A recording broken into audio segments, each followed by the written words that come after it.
अस्सलाम वालेकुम जी, मेरा नाम डॉक्टर सज्जाद अली है और मैं MM1 मेडिकल इंस्टीट्यूट हॉस्पिटल में एज एंडोक्राइनोलॉजिस्ट काम करता हूँ।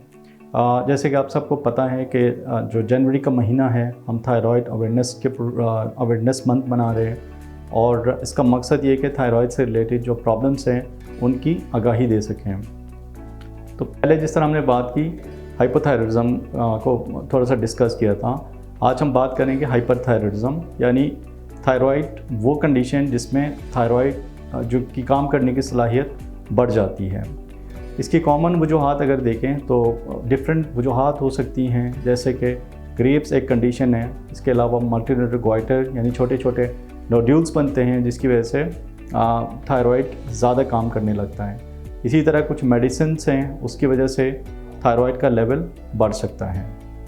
इलामात में अगर देखें तो हम अगर स्टार्ट करें हाथों से, तो इस तरह ट्रेमर्स का होना, दिल परेशान होना, दिल की धड़कन का बहुत ज़्यादा होना और इसी तरह पसीने बहुत ज़्यादा आना या गर्मी का बहुत ज़्यादा लगना।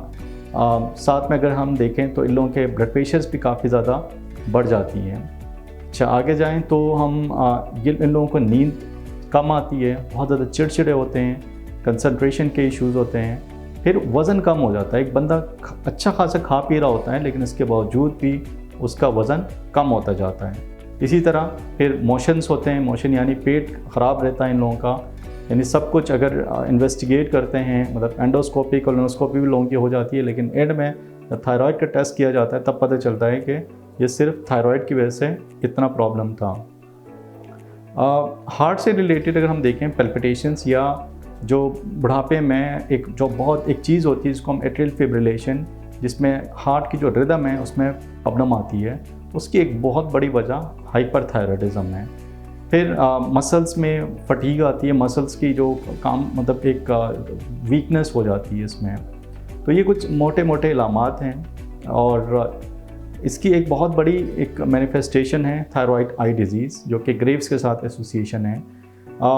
इसमें होता यह है कि बेसिकली चूँकि थायराइड से रिलेटेड एंटीबॉडीज़ कुछ ऐसी बनती हैं जो कि आँखों के जो मसल्स हैं उस पर जाके उसको इन्वॉल्व करता है, उस पर अटैक करता है, जिसकी वजह से आंखें बाहर निकलती हैं, आँखों में सूजन आती है या बाज़ टाइम इतना ज़्यादा सीवियर हो जाता है कि जिसकी वजह से इंसान की बिनाई भी जा सकती है।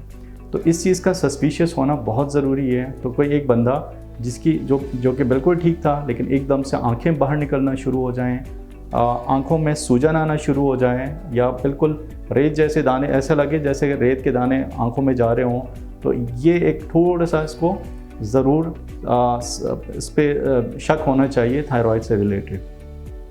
टेस्टों में अगर देखें तो टेस्टों में कुछ ब्लड के टेस्ट होते हैं, जिस तरह हमने पहले भी तज़किरा किया था। थायराइड से रिलेटेड कुछ ब्लड के टेस्ट किए जाते हैं, कुछ थायराइड स्कैन के नाम से एक ख़ास किस्म का टेस्ट होता है और उस स्कैन की बुनियाद पे फिर हम डिसाइड करते हैं कि पेशेंट को क्या दवाई मिलनी चाहिए। ट्रीटमेंट की अगर बात करें तो ट्रीटमेंट में हमारे पास 2-3 बड़ी मोडेलिटीज़ हैं, जिसमें मेडिसिन्स हैं, दूसरे नंबर पे रेडियोएक्टिव आयोडीन, तीसरे नंबर पे सर्जरी। जनरली हमारी कोशिश ये होती है कि जो ट्रीटमेंट है वो हम मेडिसिन से करें। अगर किसी को ग्रेव से अमूमन 12 से 18 महीने का एक ट्रीटमेंट ड्यूरेशन होता है, उसके बाद पेशेंट को हम असेस कर रहे होते हैं। दूसरी जो ट्रीटमेंट मोडेलिटी है रेडियोएक्टिव आयोडीन, यानी आयोडीन का एक कतरा पिलाया जाता है, उसके बाद वो थायराइड का जो लेवल है वो फिर काफ़ी हद तक कंट्रोल हो जाता है।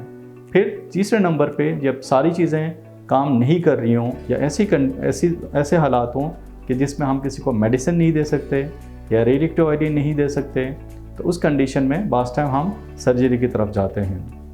तो ये ट्रीटमेंट से रिलेटेड कुछ मोटी बातें थी। कॉम्प्लिकेशंस की अगर बात करें हाइपरथायरॉयडिज्म की, तो हार्ट से रिलेटेड जिस तरह मैंने बताया कि रिदम के इश्यूज़ हो सकती हैं, बूढ़े लोगों में ऑस्टियोपोरोसिस के बहुत ज़्यादा चांसेस होते हैं इस पर, फिर मसल्स के प्रॉब्लम्स हो सकती हैं, डायरिया पर आ सकता है, फिर मेटाबॉलिक एबनॉर्मलिटीज़ इन लोगों में बहुत कॉमनली पाए जाते हैं। तो ये कुछ बातें की हाइपरथायरॉयडिज्म से रिलेटेड। उम्मीद है कि इससे लोगों को कुछ थोड़ी सी आगाही होगी।